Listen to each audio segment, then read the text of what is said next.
Samurais always looked like the coolest, most badass warriors there were. We glorified them thanks to movies and anime, like they lived this epic, honorable, action-packed life, but this video says not at all. It was actually kind of terrible. So let's see what the life of a samurai actually was like. Sharp clap pierces the pre-dawn silence, marking your arrival into a world Getting of steel slapped is and normal. honor. Okay, that is normal. It's the year of the dragon, but right now you're more mewling kitten than fierce warrior.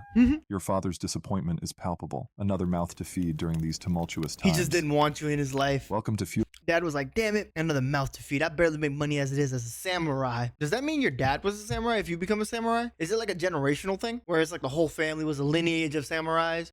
You can't just out of nowhere want to be a samurai? I don't know. Feudal Japan, kid, where your entire life was planned before you could even crawl. Think helicopter parents are bad? Try samurai parents. By age 5, while other kids are out there having fun, you're learning how to sit still for hours. The family. By age 5, you're learning how to sit still. Do you remember what you were doing at the age of 5? Running around like a freaking crackhead. Our parents were chasing us, trying to make sure we don't hurt somebody. But at the age of 5, a samurai has to sit still for hours. I mean, that makes sense because you have to have the patience and the discipline to do it, to be a samurai. But I couldn't do it. Shrine visits are basically endurance tests. Try not to sneeze when the incense makes your nose itch, and definitely don't knock over those offerings.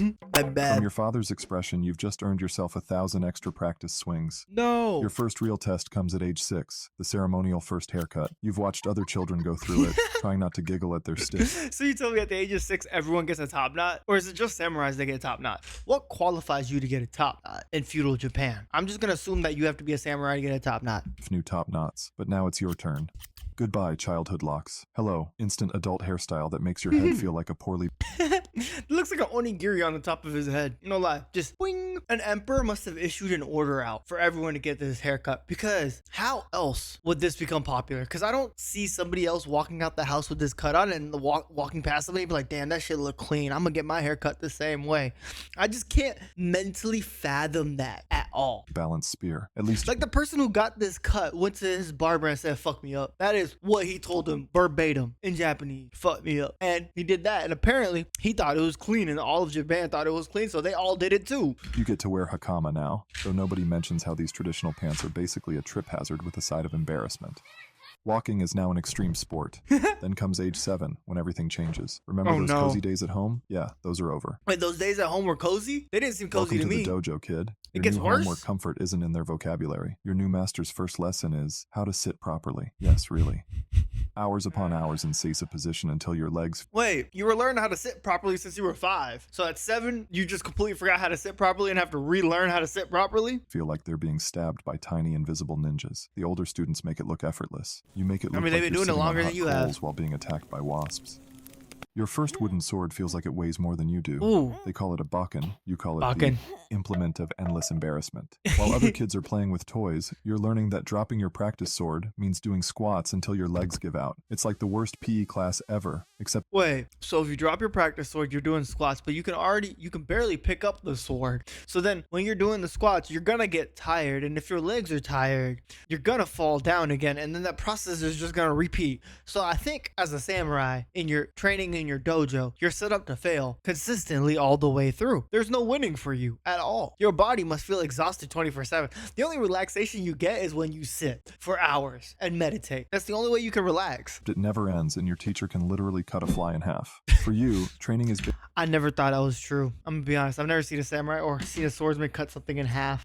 I would love to see a video of that. If y'all got it, send it to me, please. basically a greatest hits collection of ways to fail spectacularly. Slip on the dojo floor, that's a life See? lesson. Fall into another student, that's character building. Faceplant during a basic stance, congratulations, you've just invented a new way to bow. Your sensei keeps saying, even great mountains were once small hills. You're pretty sure he made that up just to make you feel better.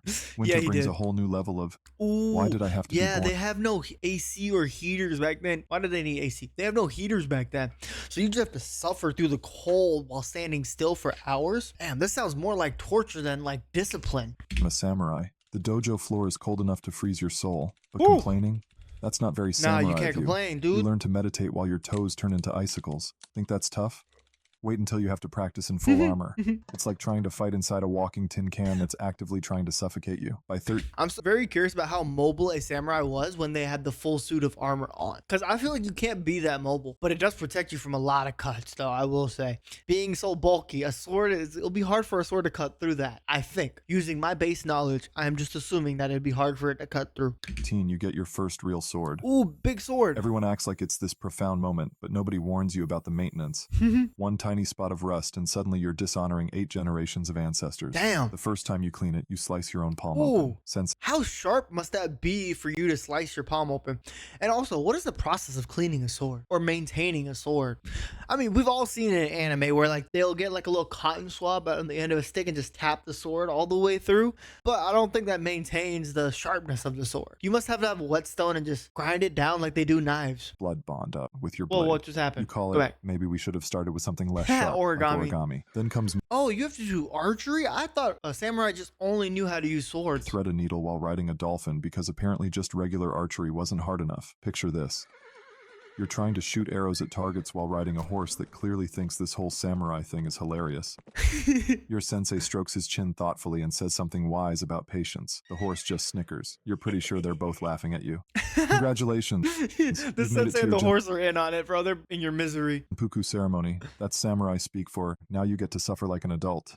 They give you a new name, a new hairstyle, and enough responsibilities to make your previous life look like a vacation. Your childhood name is gone, replaced by something that probably means honorable warrior of virtue. Okay. In reality, you're still trying. They basically just strip you of who you are and your single identity and put you in this one little thing. Okay, your job is to protect and serve, and that is it. You can't do anything else outside of that. Your first armor fitting is like trying on a medieval Iron Man suit, minus the cool features. You'll get used to it, they say. Sure, just like you'll get used to walking around with what feels like a small village strapped to your body. Damn. Sitting down is now a How much Herculean does a task. samurai? How much does it weigh? Standing up? Actually, it weighs 62 pounds. That's a whole Olympic. You're basic. What is it? People who do Murphys and put on a weight vest maybe go up to like 25. These people are wearing 62 pounds on them while they're walking around protecting and guarding the buildings or whatever list of duties they have to do. That's the amount of muscle that they were able to carry probably because of this would be insane. Event in itself. The craftsman keeps muttering about your unique build. Thanks, you guess? Then comes your first battle. All that training, all those elegant moves you practiced, and it's basically just organized chaos. Remember those graceful duels you imagined? Yeah, no. Yeah, no. It's more like a mosh pit with sharp objects. Your sophisticated battle strategy quickly becomes Try not to die. while looking somewhat dignified.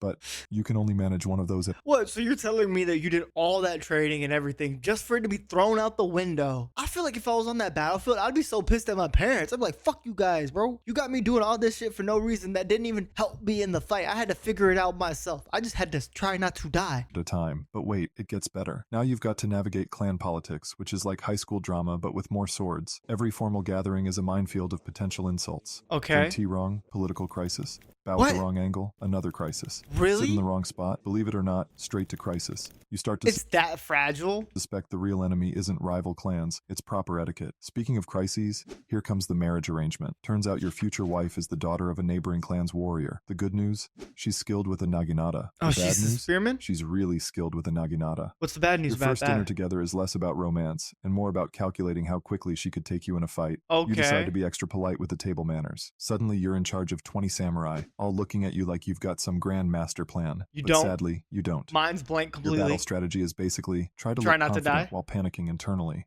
Somehow it works, and now everyone thinks you're some kind of tactical genius. Fake it till you make it, samurai style. The best part about being a leader? Now when you mess up, it's not just your honor on the line, it's everyone's. No pressure. During one battle, your horse gets spooked by a butterfly, sending your perfect formation into chaos. But hey, the enemy was so confused by your unconventional tactics that you actually won. Sometimes failing upward is a legitimate strategy. Failing upward. That's hilarious. You're just messing with the other army. Politics becomes your new battlefield, and let's be honest, you'd rather face an army than another tea ceremony. At least in battle, you know who's trying to kill you. In the council chamber, everyone's smiling while plotting your downfall over perfectly brewed green tea. That is true. Your wife, thankfully, turns out to be better at this game than you. That naginata practice apparently translates well to verbal combat. Yeah. She's like, Then I got comes the fun politics, part, don't worry. training the next generation. Remember all those wise-sounding proverbs your sensei used to say? Now you're making them up on the spot. Now you're making The them up. bamboo that bends is more bendy than the one that doesn't. You can't believe What? they're actually writing this down. Age starts creeping up like a ninja with a grudge. Your legendary sword swing now comes with complementary joint pain. Young warriors still challenge you, but now you win through experience instead of strength, or as you like to call it, strategic energy conservation. You're not getting slower, you're just becoming more efficient. At least that's what you tell yourself. One morning you catch your reflection in a polished blade. When did your top knot turn Damn, so dude, silver? you look so The new old. generation of samurai moves faster, hits harder, and somehow makes even more etiquette mistakes than you did.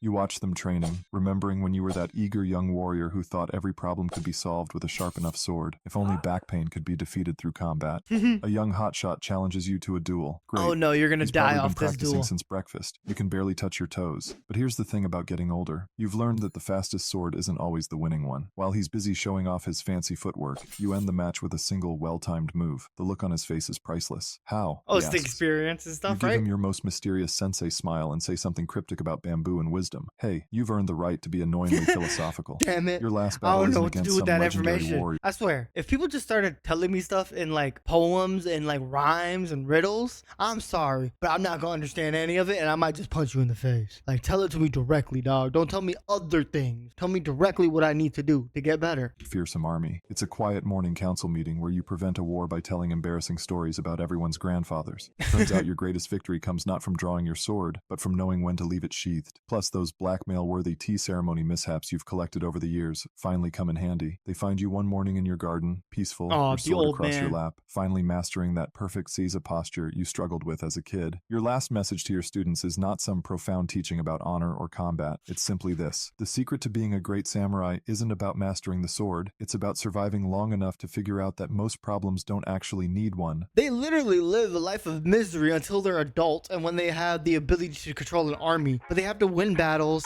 They have to accumulate rank. Everyone's figuring it out together.